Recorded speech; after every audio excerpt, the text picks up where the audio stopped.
malleolus, he had also a fractured calcaneum. So we decided to fix it with the help of the 2.5 millimeter KY after percutaneous reduction of the fracture by joint sticking. And you can see that how I am fixing this fracture with the help of the KY by joint sticking. The same KY is introduced inside the medullary canal for fixation of the medial malleolus fracture. I am confirming the fracture fixation whether it has gone in proper position or not by rotating the foot.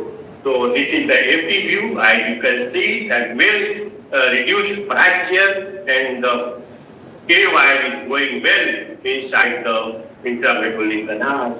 So this is the oblique view, you can see, and this is also oblique view. The KY is going well after fixation of the medial malleolus percutaneously. So, friends, this why I choose this KY 2.5 millimeter KY, because the patient was old and osteoporotic and fragment was small, so there were chances of shattering of the distal fragment, that is the medial malleolus fragment. This is the lateral view, as you can see, the well reduced fracture and well placed KY inside the intramedullary canal. And this is the clinical picture. You can see that how beautifully there is no incident given for the introduction of the KY and percutaneous reduction of the fracture. And this is the oblique view, as you can see in this picture,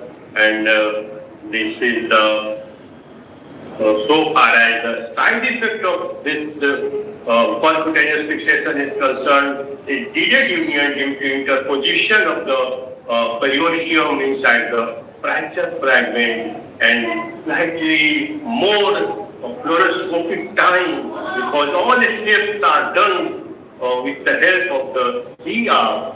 So the radiation exposure is more than the open reduction and internal fixation of the fracture. So these are the two computations, and the advantage of percutaneous fixation is that the less chance of infection, and the indications are the skin condition is bad, an osteoporotic patient and diabetic patient where there are chances of infection is more. The percutaneous fixation can be done. This is a very valid KY, 2.5 millimeter KY, and I am doing this, I am hammering this last end of the KY to bury this KY, last end of the KY is within the soft tissue, and this is the final stage of the surgery, that I am putting this skin stitches finally after thorough wash of the wound. This skin incision given in the last step because the burning of the last end of the KY was not possible without putting this incision. So this incision was given at last step, and finally the skin incision is given, and the last end was buried within the soft tissue, and this skin is over, and surgery is over. So this is the well done surgery for this patient. So thank you very much for patient hearing. And these are the check X-ray. Thank you for watching this video. पिछले video में हम लोगों ने ये भी discuss किया था कि किस तरह से मटेरियल का उपयोग हुआ ऑर्थोपेडिक इम्प्लांट में। पहले स्टेनलेस स्टील का उपयोग हुआ, फिर टाइटेनियम का उपयोग हुआ नेल्स और प्लेट बनाने में, जो कि modulus of elasticity cortical bone का और modulus of elasticity of modified titanium which is made porous and modified to simulate the modulus of elasticity of the cortical bone को बनाया गया और उसको उपयोग में किया जा रहा है। उसके बाद कार्बन फाइबर्स का पहले हम लोग जान लेते हैं कि प्लेटिंग और नेलिंग में क्या अंतर है। पहले प्लेट जो है वो वेट बियरिंग इम्प्लांट है और नेल्स जो है वेट शेयरिंग इम्प्लांट है। वो जब हम लोग वेट बियर करते हैं, वेट बियरिंग बोन पर बोन के फ्रैक्चर के बाद नेलिंग और प्लेटिंग के बाद तो पूरा वेट जो है वो प्लेट ले लेता है और नेल जो है वो शेयर करता है बोन से और नेल से जो पूरा वेट जो लेते हैं वो शेयर करता है बोन से और प्लेट जो है वो पूरा वेट बॉडी का ले लेता है।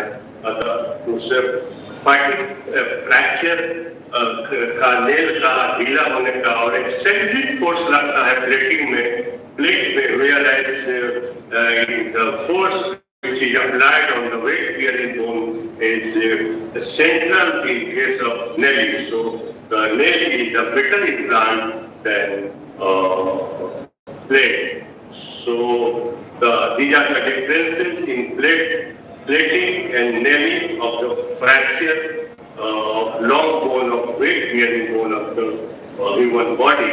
So plate is weight bearing, whereas nail is weight sharing. In the cases of plating, the force is eccentric, whereas in nails the force is central while we bear weight on weight bearing bone. So the callus form is primary callus in case of plating, whereas in case of nailing, the callus is secondary callus, which is supposed to be very, very strong callus. And after removal of the implant, there is no chance of refracture. Whereas after removal of the plate, there is chance of refracture at the fracture site. Moreover, there is a stress shielding in cases of plating, whereas in cases of nailing, there is no stress shielding. So under surface of the plate होता है वहाँ हड्डी कमजोर हो जाता है धीरे धीरे और इम्प्लांट रिमूवल करने के बाद वीकनेस के कारण रिफ्रैक्चर होने का चांस रहता है। अतः प्लेट रिमूवल के बाद कुछ दिन नहीं रखना पड़ता है क्योंकि कैलस बहुत स्ट्रॉन्ग बनता है और सेकेंडरी कैलस रहता है और उसे रेस्ट का जरूरत नहीं रहता और उससे वेट बियर पेशेंट कर सकता है from second day of the surgery. So these are the differences, and the most important is in case of plating, there is soft tissue stretching. So जितना आप soft tissue को insert करिएगा, वो आपको insert करता है in the form of infection. So the infection rate in plating is more